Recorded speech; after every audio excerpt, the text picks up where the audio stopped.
SBA Publications.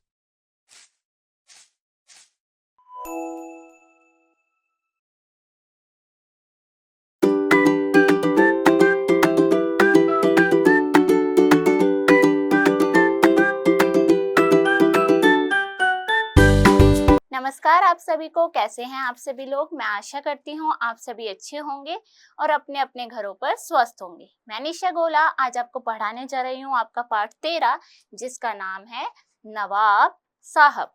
तो चलिए बिना किसी देरी के शुरू करते हैं अपना पाठ।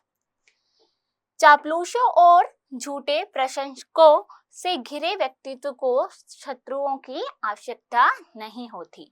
झूठी प्रशंसा करने वाले लोग अपने स्वार्थ की सिद्धि हेतु झूठ सच बोलकर दूसरे को भ्रमित रखते हैं, जिसके कारण वे उसे स्वयं को कुछ सोचने ही नहीं देते। फिर भी व्यक्ति को अपने विवेक का प्रयोग करते हुए ऐसे लोग से दूर रहना चाहिए।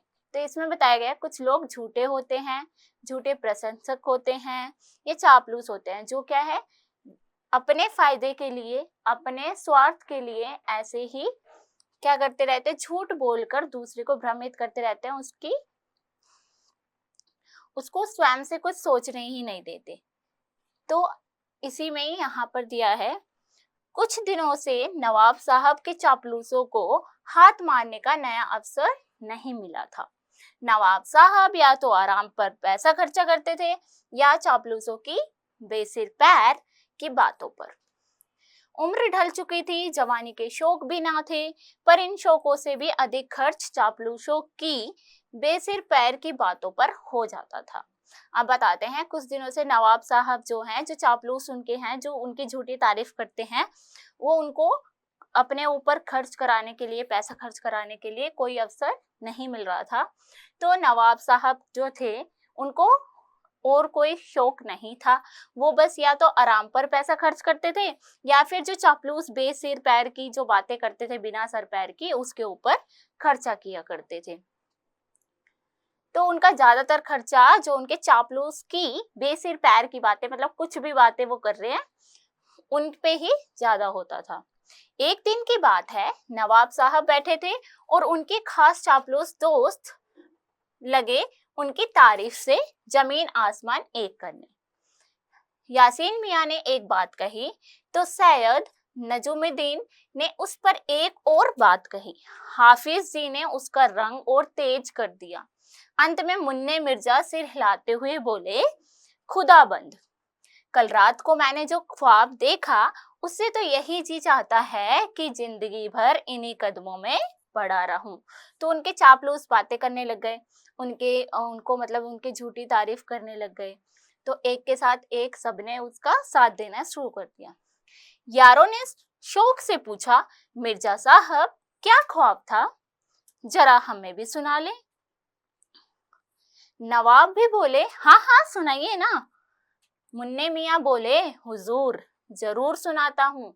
क्या देखता हूँ कि उड़ता उड़ता मक्का शरीफ पहुंच गया, काबा का चक्कर लगाया, फिर देखता हूँ कि सामने मैदान में बड़े बुजुर्ग दुनिया की पवित्र आत्माओं की बात कर रहे हैं। मुझे कुछ समझ ना आया, फिर सब लोग नमाज पढ़ने लगे। मैं क्या देखता हूँ कि इमाम की जगह हुजूर नवाब साहब हैं और नमाज पढ़ा रहे हैं। फिर क्या देखता हूँ कि कानों में आवाज आ रही है, ये सब नेक लोग हैं, जो बुजुर्ग इनका इमाम है वह अल्लाह का सबसे प्यारा है। मैं यह सुनते ही झुकते ही शोर हुआ, आंख खुल गई और देखता हूँ कि बाहर मुर्गे बोल रहे हैं। बस उस वक्त मेरा दिल बाग बाग है कि हम कैसे नेक आदमी के साथ हैं। तो उसमें से मिर्जा बोलता है कि मुझे एक सपना आया, उसमें मैंने देखा कि हम क्या है गए, मैं उड़ता उड़ता मक्का शरीफ पर पहुंच गया और वहां जाने के बाद मैंने बहुत सी पवित्र आत्माओं को देखा जो बड़े बूढ़ों से बात कर रहे थे, और वहां पर जो इमाम था वो आप ही थे नवाब साहब, और आप ही नमाज पढ़ा रहे थे। और वहां पर एक बुजुर्ग आदमी ने बोला कि ये जो नवाब साहब हैं ये अल्लाह के सबसे प्यारे हैं।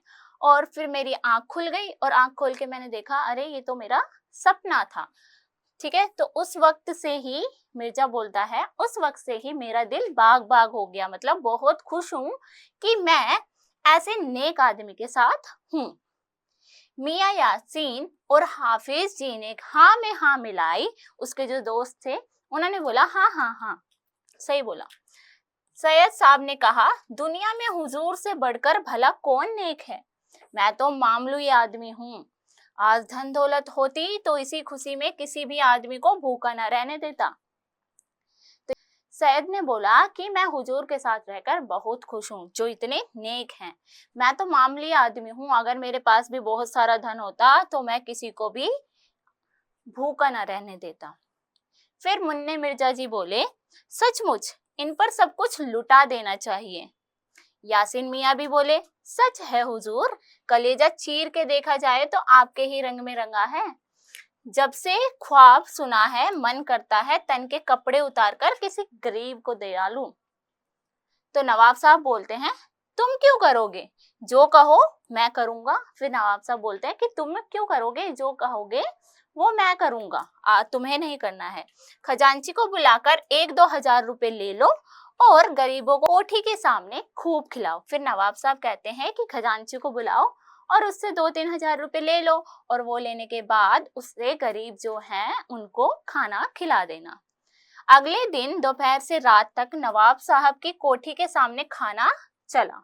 फिर खाना चला दोपहर से लेके रात तक नवाब साहब की कोठी के सामने। किसी को चना चबेना दिया, किसी को पूड़ी कचौड़ी दी, बच्ची रकम बांट ली गई। तो उन्होंने खाना तो खिलाया, लेकिन जो बाकी के बचे हुए पैसे थे वो आपस में उन्होंने बांट ली। जो क्या थे? नवाब साहब के चापलूस थे। उन्होंने नवाब साहब ने सोचा गरीबों को खूब मिला, चापलूसों ने सोचा अच्छा मूर्ख बनाया। एक शाम महफिल जमी थी, मतलब सब साथ में बैठे थे। बात बात में मुंबई की इमारतों गाड़ियों का जिक्र छिड़ गया। नवाब साहब ने कहा, रेल भी कितने आराम की चीज है, अजी किसने बनाई और कब बनाई? तो मुन्ने मिर्जा बोले, हुजूर ठेकेदारों ने बनाई है, बहुत दिन हुए तब बनी थी। हाफिज ने कहा, ठेकेदार बनाएंगे अपना सिर, रेल फिरंगियों के दिमाग से निकली है। मियाँ यासिर ने कहा, हुजूर इन्हें नहीं मालूम रोम के सुल्तान ने रेल चलाई, पर तब इनसे ये काम नहीं लिया जाता था। नवाब ने पूछा, तो क्या काम लिया जाता था? मियाँ यासिर ने बताया, हुजूर रोम सल्तनत का कोई भी आदमी रेल में सवार नहीं होता था। वे रेलों में कचरा भरकर जंगलों में फेंका करते थे। इन फिरंगियों ने भाप से उसे चलाया और आदमियों की सवारी का काम लेने लगे। लेकिन हुजूर अब भी रोम, अरब, ईरान जैसे बड़े बड़े देशों में रेल में भले आदमी का सवार होना अच्छा नहीं माना जाता। हरचरण भाट ने सोचा, वह क्यों चुप रहे? बोला, हुजूर जब तक रेल के आगे काली माई के नाम का बकरा ना कटे तब तक रेल टस से मस नहीं होती थी। फिर सैयद नजूमुद्दीन कहता है, उसने भी बोला, मुझसे भी नहीं रहा जा रहा। अब वो बोले, हुजूर कोई बकरा वकरा नहीं कटता, रेल भाप से चलती है, यह तो फिरंगों की अकल की ही देन है। अरे हाँ, मुझे आपको एक जरूरी खबर देनी है। परसों 5 बजे झूलन पीर के मैदान में एक हाथी को फांसी दी जानी है। फिर नवाब ने हैरानी से पूछा, हाथी को फांसी? तो सैयद नजूमुद्दीन बोलता है, हाँ हुजूर, उसके चपेट में आकर एक आदमी ने दम तोड़ दिया। हाथी को जेल भेजा गया, मुकदमा चला, जज ने उसे मौत की सजा सुना दी।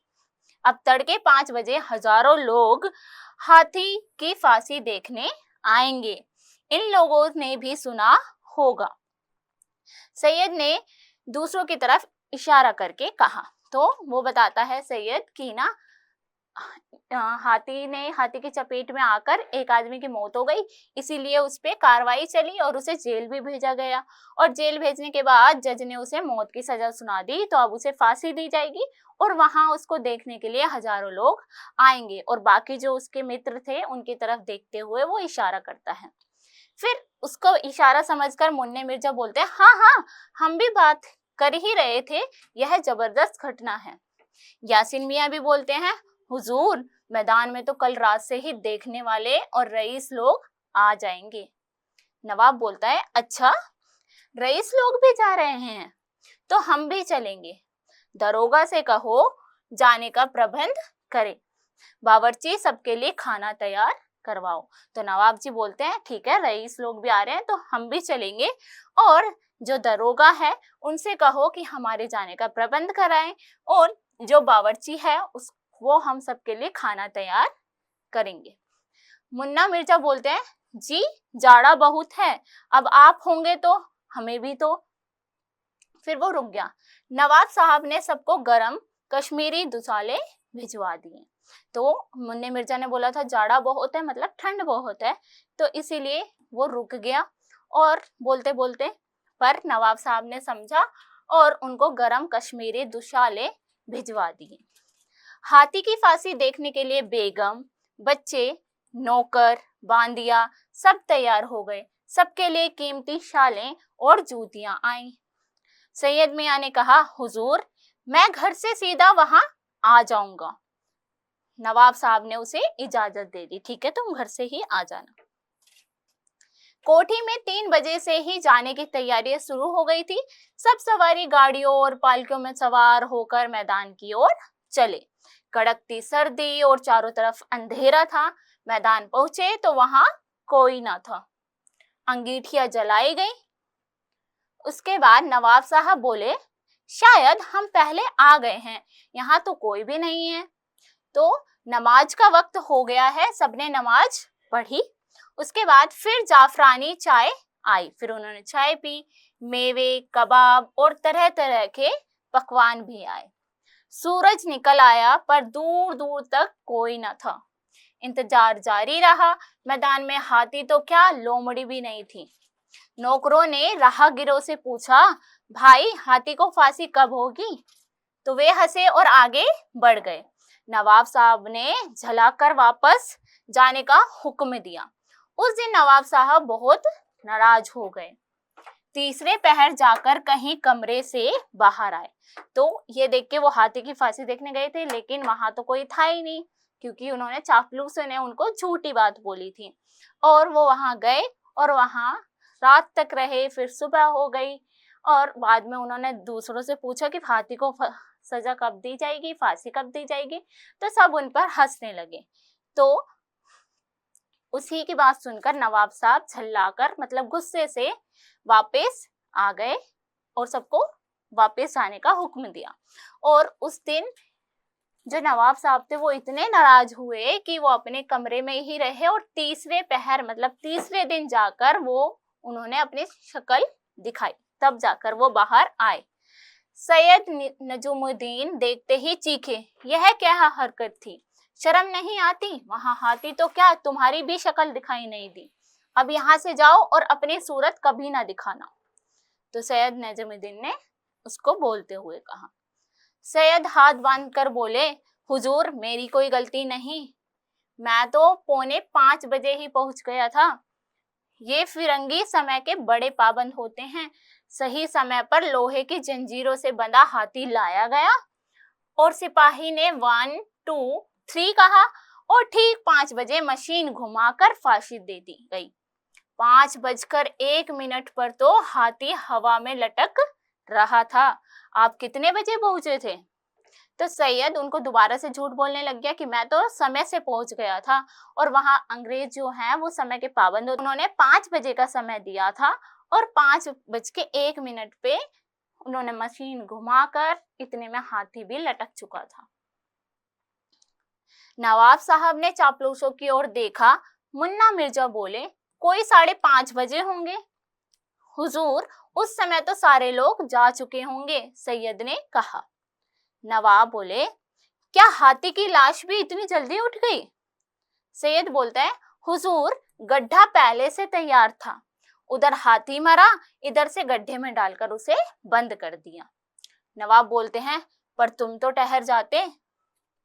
सैयद ने बोला, हुजूर मैंने सारा मैदान छान डाला, मैंने सोचा आपने सर्दी की वजह से जाने का इरादा बदल दिया होगा। फिर नवाब साहब बोलते हैं, तो तुमने हाथी को फांसी पर चढ़ते हुए अपने आप देखा? सैयद बोलता है, हुजूर अपनी कसम इन्हीं आंखों से देखा, जिंदगी भर इस अजीब घटना को मैं भूल ना पाऊंगा। नवाब फिर बोलते हैं, पर वे जरा सवेरा होने पर तो फांसी दे सकते थे। सैयद बोलता है, हुजूर फिरंगी समय के पक्के होते हैं, आंधी आए तूफान आए, हर काम समय पर, 1 मिनट भी इधर उधर नहीं। सभी बोले, हाँ हाँ यही बात है हुजूर। और फिर किसी दावत की तैयारियों के लिए बातें शुरू हो गई। नवाब साहब फिर से तारीफ बटोरने लग गए।